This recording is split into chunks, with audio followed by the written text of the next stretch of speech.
Hey guys, this is Aisha Shelton. And this is Kevin Shelton. Welcome back to Marriage and Real Estate. Hey, it's been a long time. I know, we've been MIA. Out here just making ourselves useful. Kevin calls it on the lam. I don't know what that means, but I'm sure it means something. We've been out here on the lam. On the lam. And that is the topic of today's episode. So, freedom. Freedom. Ooh. Whoa. So, what's the big news? The big news is we have left our 9-to-5 jobs. 9 to 5 free. So I'll tell you, one of the biggest revelations I've had, and you see it on memes all the time, is that you work more when you don't have a 9-to-5 job. Like, it's hard work. This is really hard work. True story. I haven't had a day off in a long time. At least with your 9-to-5, you could like turn your work off. But when you work for yourself, it's like 2:00 in the morning or, 6:00 in the morning, and there's work. There's always work. There's just a never-ending list of things to do. Now, mind you, I'm actively W-2 employed. I'm just actively W-2 employed by Kevin and Aisha Shelton. True. So, I'm still an employee out here in the rat race. No. Bro. No. You are not an employee in the rat race. That doesn't count? No, that does not count at all. Well, hey. But, so, we want to talk a little bit about our journey, how we got to this point, what led up to the decision to leave our jobs, and then what's next for Kevin and Aisha Shelton. Yep.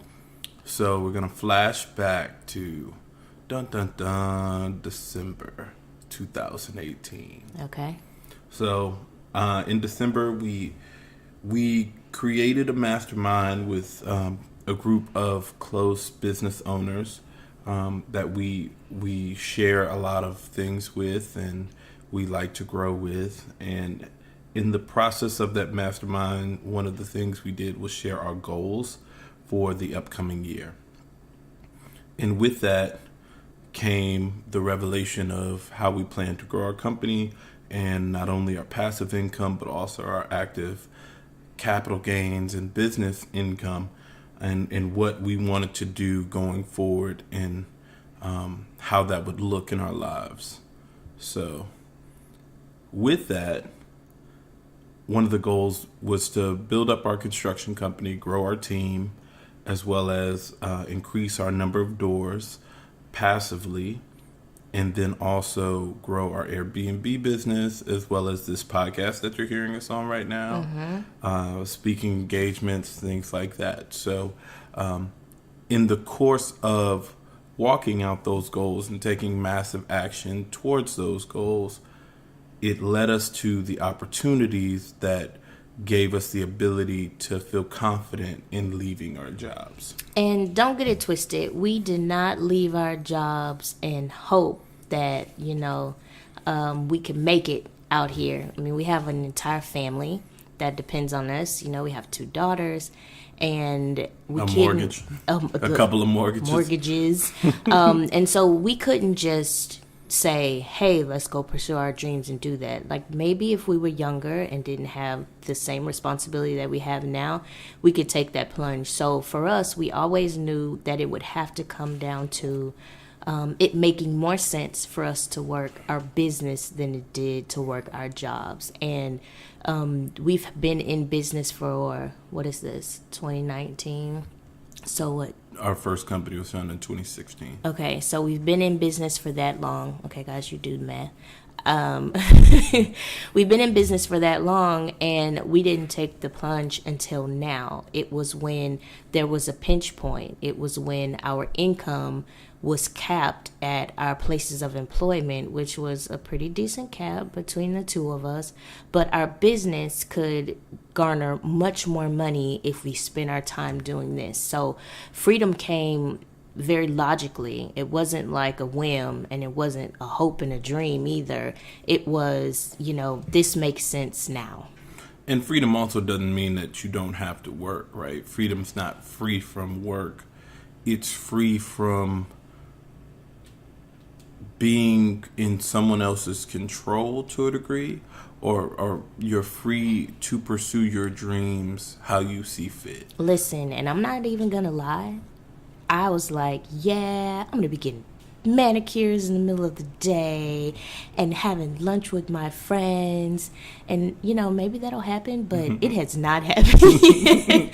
I am so busy. There's so much to do, but you know what, it feels good to do a lot of stuff and to be very busy in a company that has the ability to grow exponentially. So the one thing that your paycheck does is put a ceiling and a cap on you, right? So like somebody tells you, well, I think you're worth 150K, 2%, right? And the work that we put in, it doesn't have a cap. It doesn't have that ceiling that somebody puts you on. I mean, I just remember waiting to hear what my raise was going to be.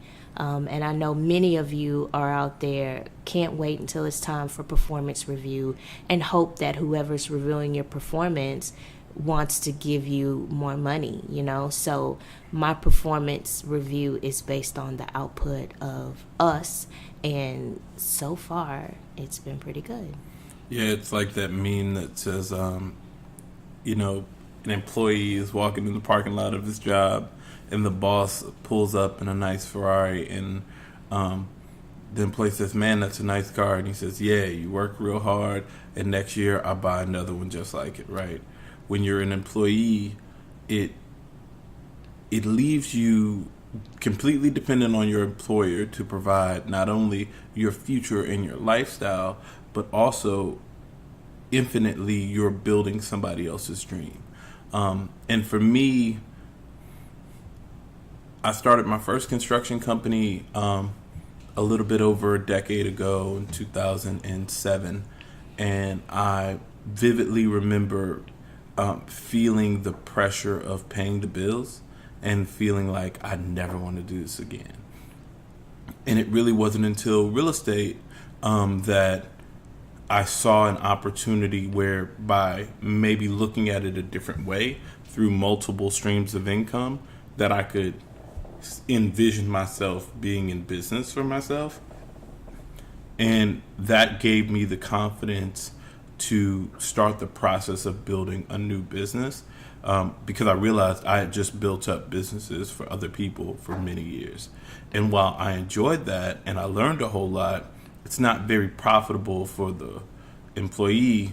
It's very, very profitable for the owners of the companies. Yeah, the latest meme I've seen going around is that your boss isn't going to pay you enough to live in his neighborhood. Oh, dang. I haven't seen that one.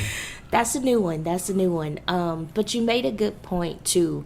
We are certainly not knocking the 9 to 5 and the advantages of the 9 to 5, because Kevin has built some serious businesses in his 9 to 5, and like he said, he built those businesses for other people, and so him just employing the same skill set that he employed in his previous jobs just helps us to grow. And I mean, every time he's left a position that I've been around for, they are like not happy to see him go. It is not like oh well, best of luck on your travels. It's like, man, I knew this was gonna happen, cause yeah.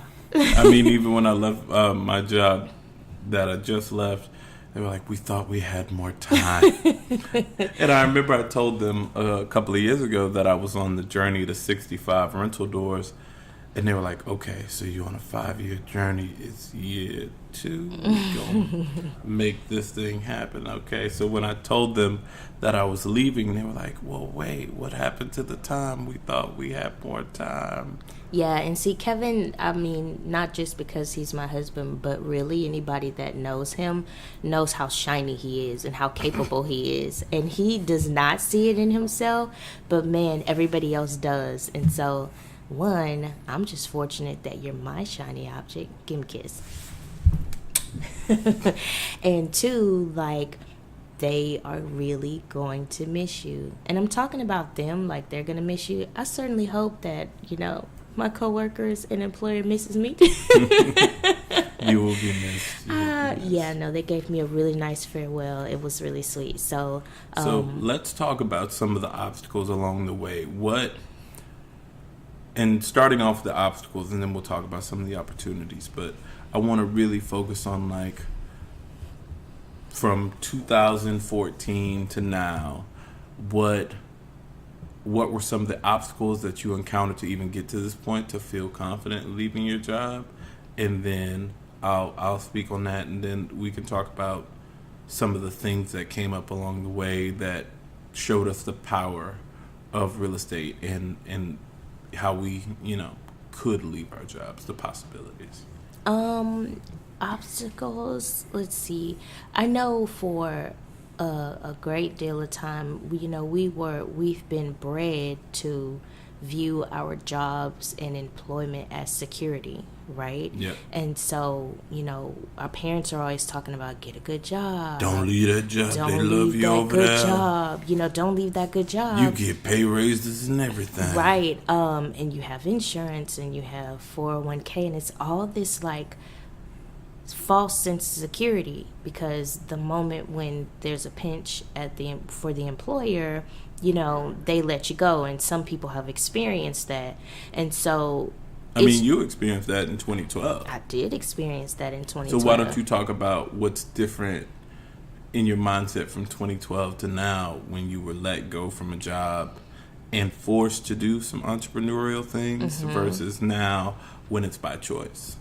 I honestly have to say, this is the Marriage and Real Estate podcast, that it's my marriage that gives me the confidence to go out on the lamb, as you would say, and pursue this. It's the power of the two of us.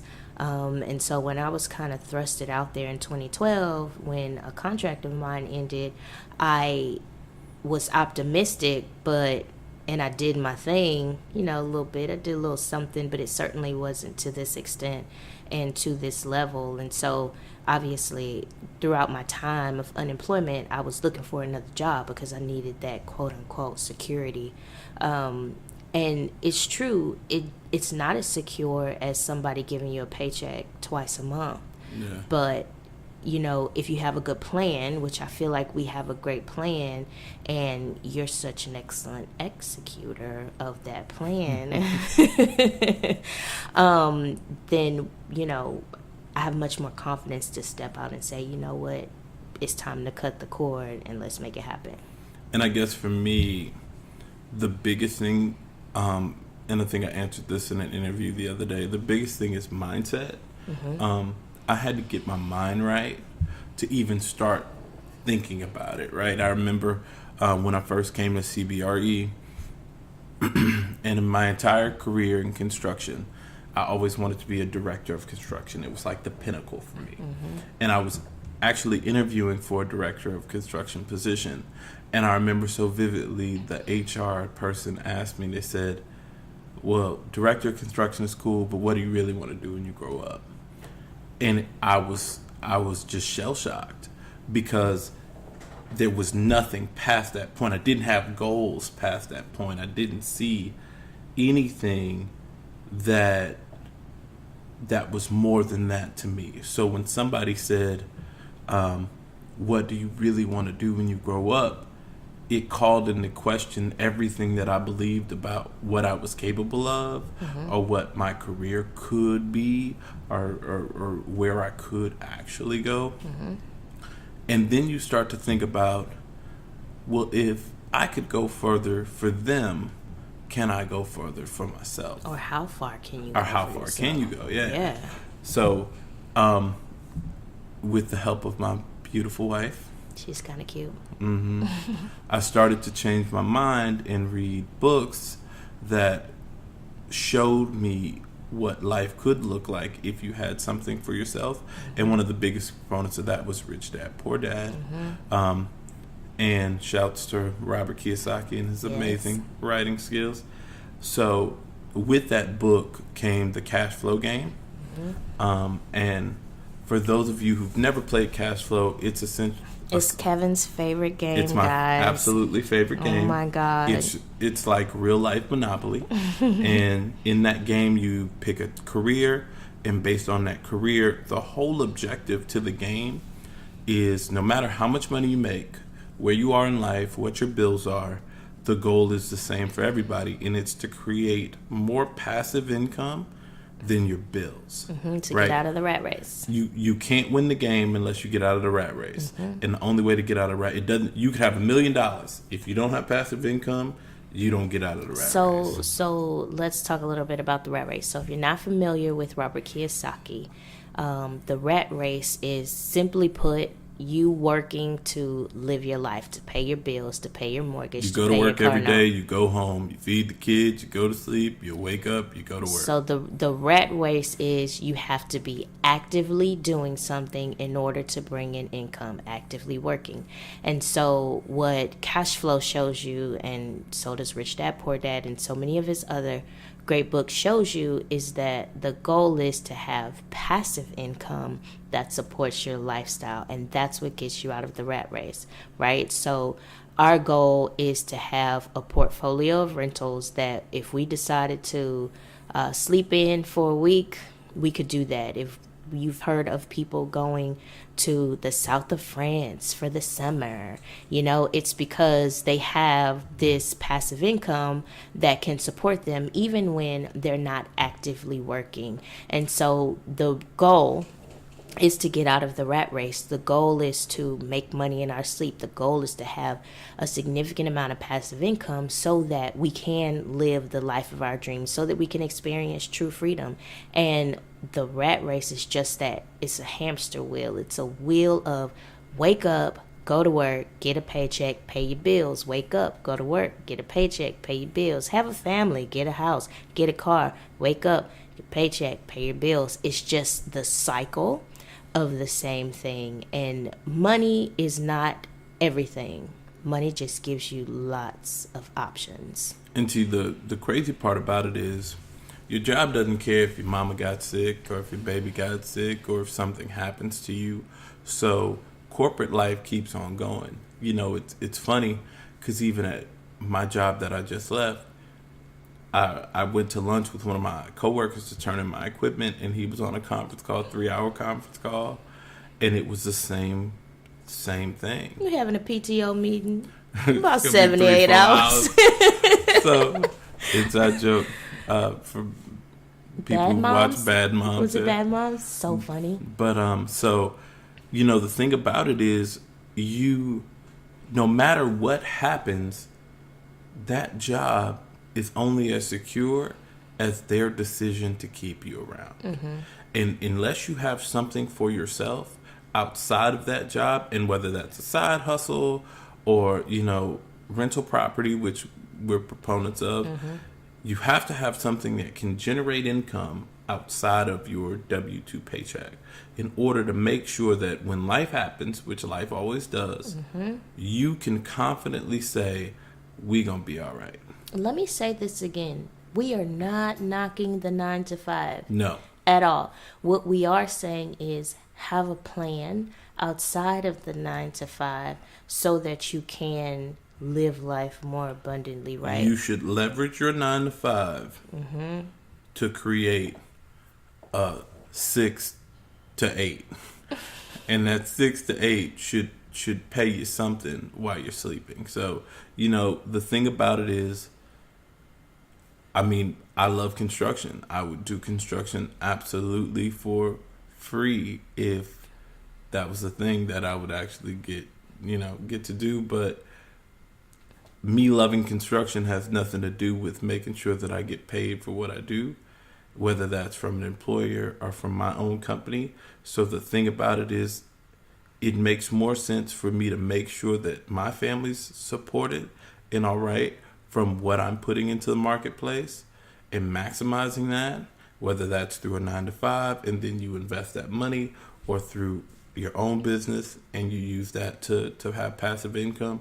You just want to have multiple streams of income to make sure that at the end of the day, if life happens, your baby gets sick, car break down, you need a new car, you want to go on vacation to Europe for 3 months, whatever you want to do, you have the ability to do that without worrying about whether or not your light's going to be on. The other thing that I'd like our listeners to think about too is, legacy.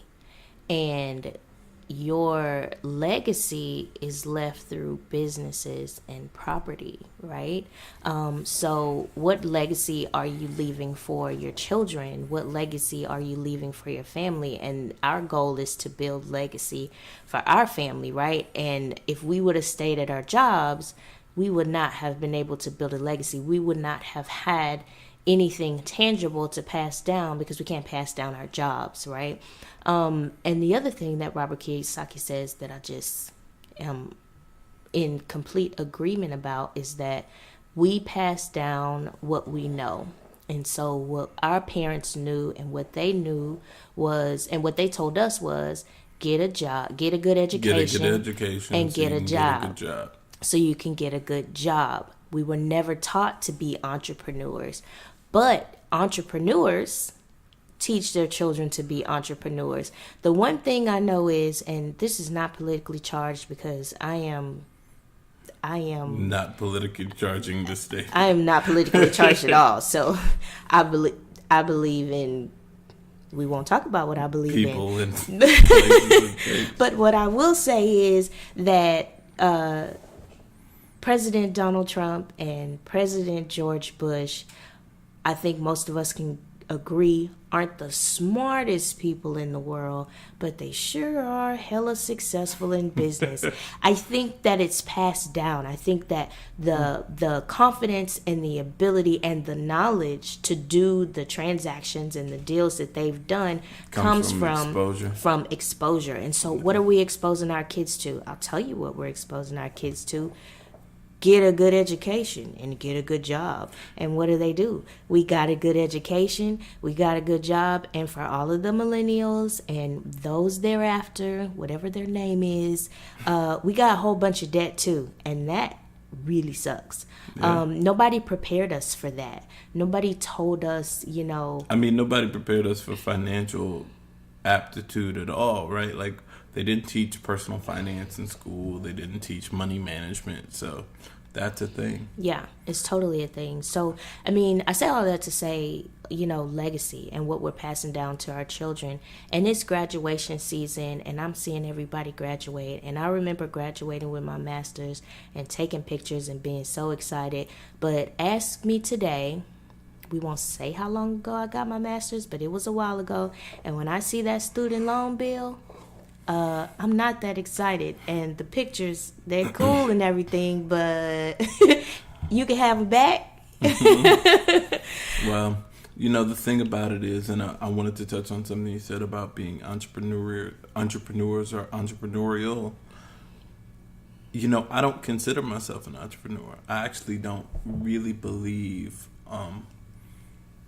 in that as a term, because I think it's very singular, and I think in order to build a business, in order to build a large organization, or even to build, a business as a sole operator, you need everybody. You need collaboration, whether that's your customer or whether that's investors or whether that's partners.